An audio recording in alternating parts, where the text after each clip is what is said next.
Hi, this is Shemaine Charette recording a tutorial for Salt Lake Center for Spiritual Living about how to use Dropbox. You'll need a Dropbox account, so go to the internet and navigate to dropbox.com and sign up. Then you'll get a Dropbox account that looks like this, through which you can access any shared Dropbox folders. So I can create a folder or you can create a folder, and then we can share those folders with each other. So for example, here's a folder that I created called Mom and Shemaine, and I shared it with my mom. I'm going to double click on it to show you that I didn't share it with my mom.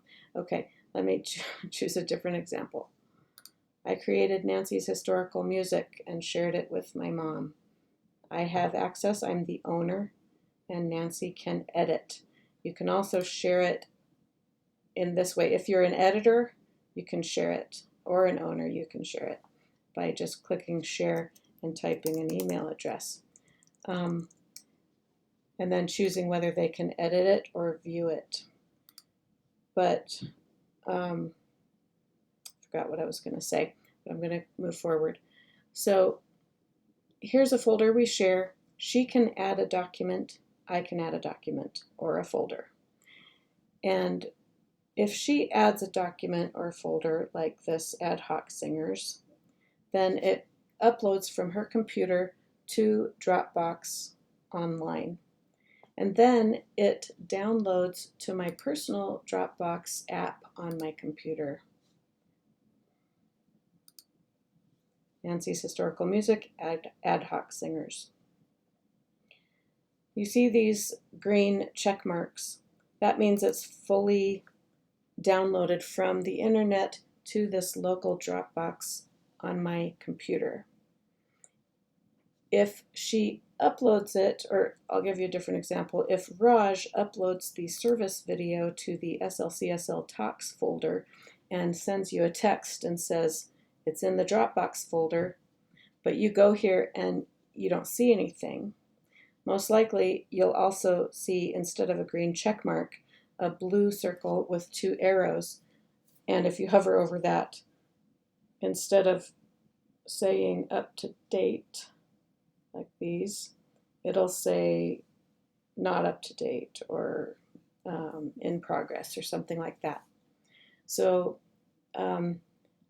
if Raj texts you at 6 in the morning and says the items are there, and you don't turn your computer on till 5 o'clock at night, it's going to start the process of bringing it from the internet to your local computer's Dropbox at 5 o'clock when you turn on your computer.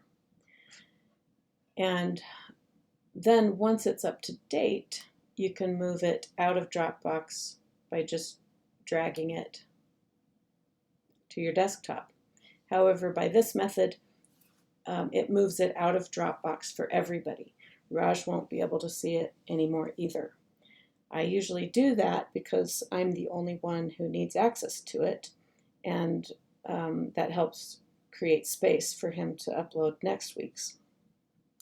I'm not going to do that right now, however, so I pressed cancel. If I want a copy but I don't want to remove it for everyone, I need to copy it and then paste it onto my desktop. Now there's a copy on my desktop and a copy in the SLCSL Talks folder. Don't remember if I already showed you, but if I want to download a document from online, I can't drag and drop it. It doesn't work. But I can, now what is this? Wow, okay, I'm confused. Okay, I need a better example.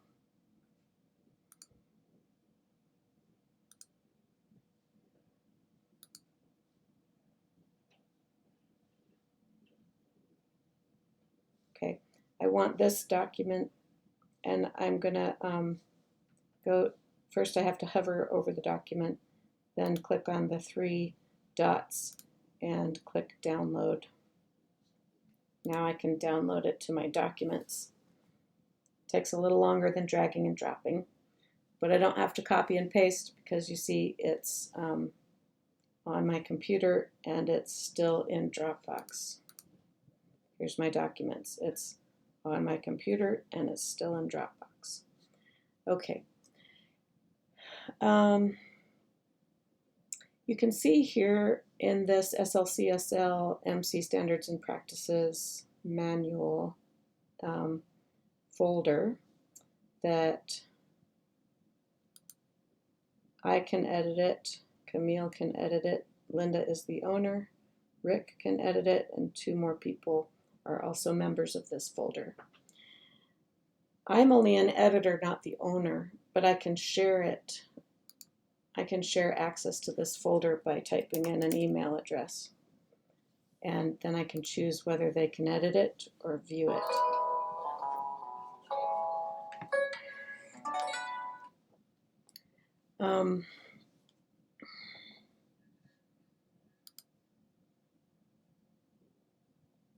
I believe the last thing I can tell you is that when you're in your personal Dropbox on your computer, you can rename folders so that they show up the way you want. So I'm going to rename this Best Talks. But that won't show up for anybody else that way.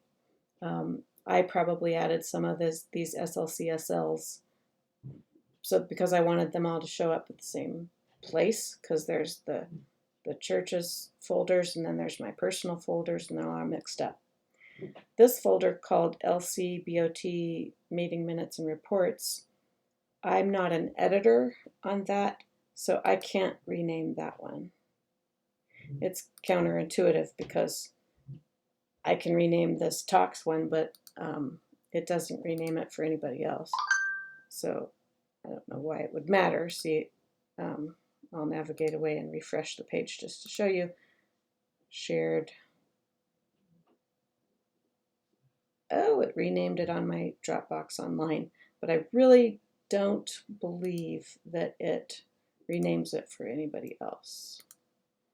So I'm just going to, never mind, I'm not going to rename it back.